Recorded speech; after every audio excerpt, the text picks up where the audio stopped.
হরে কৃষ্ণ। আজ আপনাদের নিকট আমি শ্রীমদ্ ভাগবত অধ্যয়ন করব। তো সবাইকে জানাই আমার প্রেম প্রীতি ভালোবাসা। আশা করি সবাই ভালো আছেন ভগবানের অশেষ কৃপায়, আর ভালো থাকুন। আমার এই শ্রীমদ্ ভাগবত কথামৃত শ্রবণ করুন আপনারা, এবং প্রথম থেকে শেষ পর্যন্ত আমার সঙ্গে থাকুন। হরি বল। এর আলোচনা বা শ্রীমদ্ ভাগবত পাঠ। অদিতির গর্ভে শ্রী ভগবানের জন্ম হয়েছে, ভামনদেব অবতার। অদিতি মাথা পরিব্রত করেছিলেন, এবং এই পরিব্রত করে তিনি ভগবান শ্রীকৃষ্ণকে আপন সন্তান রূপে পাওয়ার জন্য তিনি আরাধনা করেছিলেন। তার সঙ্গে প্রাণ গোবিন্দ অত্যন্ত অত্যন্ত খুশি হয়ে অদিতি মায়ের গর্ভে এসেছেন বামনদেব অবতার রূপে। তো এই যে পরিব্রত, এই পরিব্রত অত্যন্ত কঠিন ব্রত। এই কঠিন ব্রত হয়তো আমরা কলির যুগে সম্ভবপর নয়, কিন্তু ভগবানের যদি কৃপা হয়ে ইচ্ছা হয় তবে আবার অসম্ভব সম্ভব হয়ে যায়। রাধে রাধে। তো আপনারা শ্রবণ করুন যে আজকে আমরা যে পাঠ, বলির যজ্ঞে ভগবানের গমন। আগামী রবিবারে ভামনদেব অবতার, মহা দ্বাদশী ব্রত। তো সেই জন্য আমরা এই ভামনদেব সম্পর্কে আমরা আজকে আলোচনা করছি। দ্বাদশ অধ্যায়। শুকদেব বলে, রাজা করহ শ্রবণ, যে ভাবেতে বলির যজ্ঞে হরির গমন। 1 মাস 2 মাস 3 দিন যত যায়, আনন্দে অদিতি তত হরি গুণ গায়। অদিতি মাতা আনন্দে হরি গুণ গান। শ্রবণা দ্বাদশী নাম অপূর্ব সময়ে, অভিজিৎ নামের তারা গগনে উদয়। গগন শব্দের অর্থ আকাশ। তো আকাশে তারা উদিত হয়েছে, আর ওই লগ্নে অভিজিৎ লগ্ন ছিল। আর এই অভিজিৎ লগ্নে ভগবান শ্রীকৃষ্ণ ধরাধামে ভামনদেব অবতার রূপে এসেছিলেন মাথা অদিতির গর্ভে, দেবমাতা অদিতির গর্ভে। প্রসন্ন সমস্ত গ্রহ আর দিক চয়, অদিতির পুত্র লাভ সেই কালে হয়। অপূর্ব মোহন মূর্তি শ্রী হরি কুমার, নীলতে পল সম আকি স্বামী দেহতার। শঙ্খ চক্র গদা পদ্ম শুভে চারি করে, শ্যাম অঙ্গে বনমালা খিবা শুভা ধরে। অঙ্গে কি মালা? বনমালা। কি বা অপরূপ শুভা, বলা বাহুল্য। হেনরূপে হেরি পুত্রে দম্পতি তখন, করিতে লাগিল দুহে বিধির স্তবন। স্বর্গ হতে অবিরত পুষ্প বৃষ্টি হয়, আনন্দে গর্জন করে মেঘ সমুদয়। অকালে বাহিত হয় মলয় পবন, পক্ষীগণ আনন্দেতে করিল খুজন। ফল ফুলে সুশোভিত হল উপবন, দিব্যমূর্তি দেখাইয়া তবে নারায়ণ। বামন মানব মূর্তি করিলা ধারণ, স্বর্গেতে দুন্দুবি বাজে ইষ্ট দেবগণ। দেবগণ অত্যধিক খুশি আনন্দিত। বলিরে ছলিতে হরি এ দেহ ধারণ। কেন এ দেহটা তিনি ধারণ করছেন? বলিকে ছলনা করার জন্য তিনি এই ভামন অবতার রূপে আসছেন। আনন্দে করিল গান গন্ধর্বেরা সব, মুনিগণ হৃষ্টমণি করিলেন স্তব। হরির স্তব করিলেন।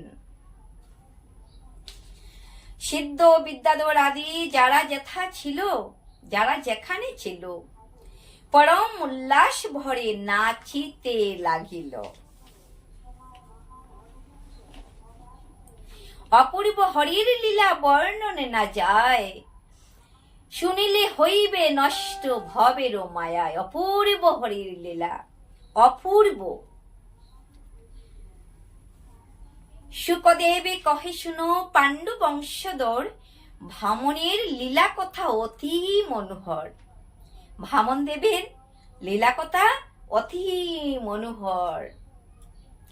বিশ্বের কারণ যিনি প্রভু নারায়ণ, বলিরে চলিতে রূপ ধরিলা বামন। রত্ন গাভী গৃহপুর যেবা যাহা চায়, অখাতরে দৈত্যপতি তাহারে যোগায়। ত্রিভুবনে এ গৌরব হইল প্রচার, ত্রিভুবনে প্রচার হলো। অন্তরে হাসিল হরি দেখি গর্ভ তার। যখন বলি মহারাজের অন্তরে অহংকার হয়েছে, তখন অন্তরে ভগবান শ্রীহরি হাসলেন। খর্বকারী হরি বিপদ বঞ্জন, খণ্ডিতে দৈত্যের গর্ব করেন মনন। একে তো বামন তার কিশোর বয়স, হাসি হাসি মুখখানি দেখিতে সরস। ব্রহ্মতেজে তেজুময় কিশোর, ব্রহ্মতেজে তেজুময় কিশোর শরীর, বলিরে চলিতে হরি হলেন বাহির। পথেতে পাইয়া ধরা হৃদি পাতি দিল, পবন সুগন্ধ আনি মেঘ দরে ছাতি। কিরণ কোমল হলো শশীকর প্রায়, বনস্পতি ধরে পাকা চামড়ের ন্যায়। প্রকৃতির মান্য লবি দেব নারায়ণ, বামনী রূপেতে যান বলির ভবন। বলির ভবনে বামন রূপে যাচ্ছেন। অপূর্ব সে যজ্ঞশালা বর্ণনে না যায়, বিশ্বের ঐশ্বর্য যত শোভিত তথায়। কুবের সাজায় সভা দিয়া রত্নদন, চারিদারে রত্নকক্ষ অতি সুশোভন। নিমন্ত্রিত দৈত্যকুল রহে ছাড়ি ধারে, পুলকিত রাজা বসে সবার মাজারে। হেনমতে বলি করে যজ্ঞ অনুষ্ঠান, প্রফুল্ল অন্তর করে মুক্ত হস্তে দান। নর্মদা নদীর তীরে ভৃগু কচ্ছ স্থান, তথায় করিছে যজ্ঞ যত যজমান। বামন যখনই সেতা হইল উদয়, সকলে ভাবিল সূর্য এই বুঝি হয়। এইভাবে সবে যবে করে আলোচনা, দণ্ডচত্রালয়ে তথা আসিল ভামন। সবাই আলোচনা করছে, এহেন সময়ে দণ্ডচত্র ধরে হাতে কমণ্ডল নিয়ে আমার ভামন দেব উদিত হলেন। বামন রূপেতে হরি প্রবেশিত তাই, উচ্চারিল আশীর্বাদ সমাজ প্রথায়।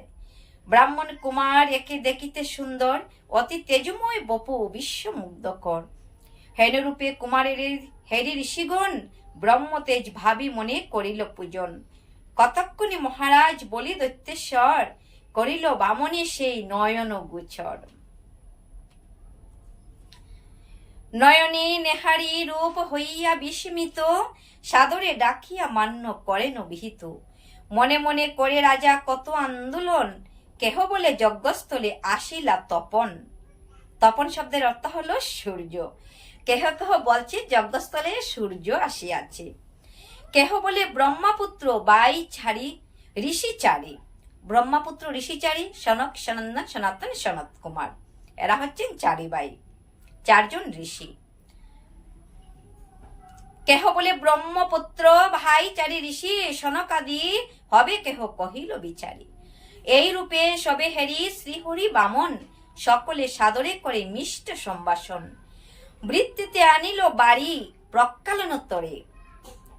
এবার কি নিয়ে আসলেন? জল নিয়ে আসলেন। বাড়ি শব্দের অর্থ হলো জল। পদ দৌত করার জন্য, প্রক্ষালনের জন্য জল নিয়ে আসলেন।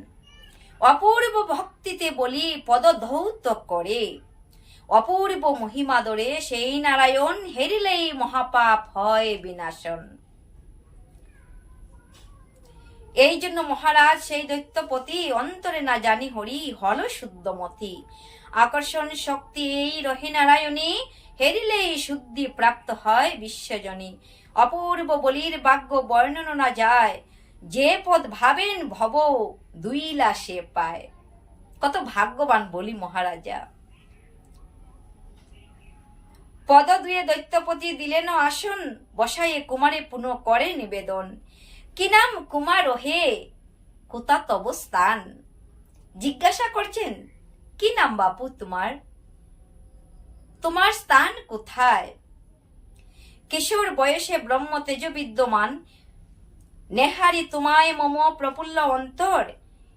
কেন হয় নাহি বুঝি ভাবিয়া বিস্তর, আজ মম যজ্ঞ সিদ্ধ হল বুধ হয়, মূর্তিমান তপরূপে তোমার উদয়।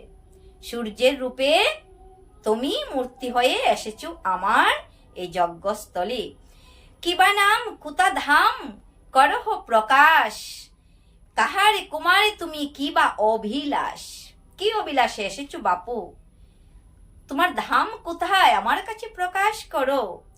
গোরত্ন কাঞ্চন কিংবা চাহ যত ধন, অন্ন কন্যা ভূমি কিংবা উত্তম ভবন, হস্তি অশ্ব হাতি গুড়া যা চাহ, ভূমি রত্ন কন্যা যা চাহ, বা সুন্দর ঘর চাহ আমি তোমাকে। একে তো ব্রাহ্মণ বঠু গঠনে ভামন,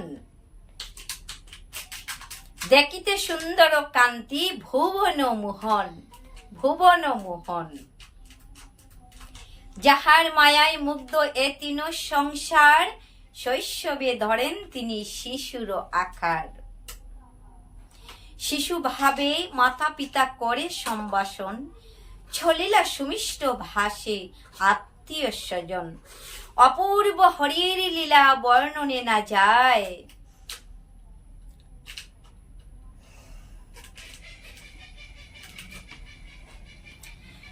সকলে হইল মুগ্ধ শিশুর মায়ায়। অপূর্ব হরির লীলা বর্ণনে না যায়, সকলে হইল মুগ্ধ হরির মায়ায়। ক্রমিতে আসিল কাল উপবিত তরে, কশ্যপ করিল যজ্ঞ সানন্দ অন্তরে। যাহার অঙ্গেতে যুক্ত এ তিন ভুবন, তার অঙ্গে যজ্ঞসূত্র দিল ঋষিগণ।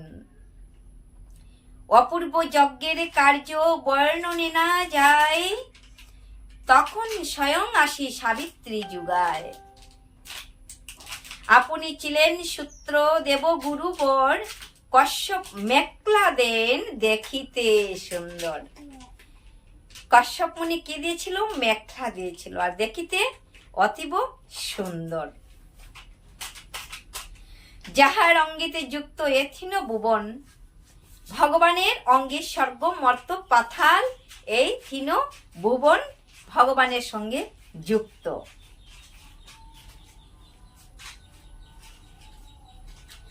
ধরা দেন কৃষ্ণা জিন দণ্ড বনস্পতি, কৌপিন করিল দান অদিতি যুবতী। ব্রহ্মা কমণ্ডলু দেন কুশ ঋষিগণ, ব্রহ্মা কি দিলেন? কমণ্ডলু দিলেন। অক্ষমালা সরস্বতী করেন অর্পণ, ভিক্ষা পাত্র কৌতূহলে দেন ধনপতি। আপনি দিলেন ভিক্ষা শক্তি মহাসতী। উপবিত এই ভাবে লইয়া বামন, নিজ রূপে মুগ্ধ করে এ তিন ভুবন।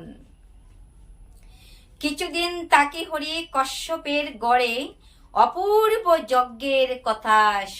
গো রত্ন কাঞ্চনে কিংবা চাহ যত ধন, অন্ন কন্যা ভূমি কিংবা উত্তম ভবন। হস্তি অশ্ব রথ কিংবা যাহা করো আশ, অবশ্য পুরাব তাহা করহ প্রকাশ। বলির সুমিষ্ট বাণী করিয়া শ্রবণ, অন্তরে হইল হৃষ্ট দেবনারায়ণ। কহিল আনন্দে দন্য তুমি দৈত্যেশ্বর, পূর্বকালে দৈত্য বংশে হয়ে বংশধর। যে বংশ প্রহ্লাদ জন্মে করিল পালন, উপযুক্ত সেই বংশে তব আগমন। পিতামহ পিতা তব অতি যশস্কর, কশিপু ও হিরণ্যাক্ষ খ্যাত চরাচর। বীর্য বলে হরিসহ যুজিল যে জন, বিরোধী হইয়া অন্তে পায় নারায়ণ। প্রহ্লাদ তনয় তারি পিতামহ তব, দেখাইল নিজ দেহে ভক্তির ভৈবব। বিশ্বাসে শ্রীহরিরে ভাবিয়া ঈশ্বর, জনকে দেখায় হরি স্তম্ভের ভিতর। বিরুচন পিতা তব গুণের সাগর, ব্রাহ্মণে করিত সদা মান্য বহুতর। মহাদাতা সেই জন কিয়াত ত্রিভুবনে, অবহেলে দান দিল ভিক্ষু দেবগণে। হেন সেহেন পবিত্র বংশে জন্ম তোমার, মহাজন সমকার্য করিছ আচার। সামান্য করিয়া আস আপনার মনে, আসিয়াছে দৈত্য আমি তোমার ভবনে। 3 পদ ভূমি মাত্র মম প্রয়োজন। এবার কি বলছে? মাত্র 3 পদ ভূমি তিনি চাইতেছেন। 3 পদ ভূমি মাত্র মম প্রয়োজন। তব দান সিদ্ধ মম না হবে পথন।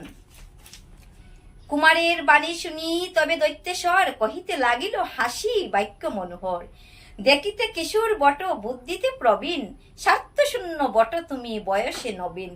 ত্রিভুবন অধিপতি আমি দৈত্যেশ্বর, দ্বীপ গ্রাম চাহ যদি দিব হে সত্তর। একবার মোর দেওয়া বস্তু যেবা লয়, পুনশ্চ অভাবে তার কবু নাহি হয়। 3 পদ ভূমি শিশু করিলে গ্রহণ, পুনশ্চ অভাবে তব হবে প্রকটন। যাহাতে দারিদ্র তব হইবে দূর, সেই মতো দন তুমি মাগহ প্রচুর। বলির শুনিয়া বাণী তবে নারায়ণ, অন্তরে হাসিয়া তারি কহিলা বচন।